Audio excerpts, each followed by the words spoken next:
1985 оны улсын баярын адымда 512 хүчтэн зодголсноос Өвөр аймгийн Баянөндөр сумын Ариат улсын ачин Ганбаатар 27 насындан 9 төрүүлж улсын Арслан золон турч Төв аймгийн Угтал зайдан сумын Ариат улсын Арслан Хадбаатар 8 улсад 3 удаагаан үзүүлсэн.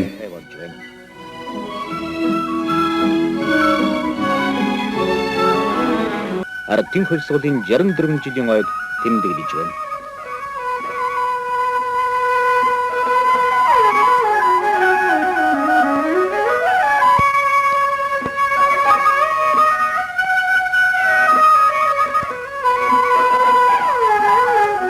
Баяр наадам төрөлдсөн 512 гөхөөс улсын ачин Ганбаатар олон хүчтэн авар гарслангуудыг аяжтруулан наадамчин олнон баясгалаа.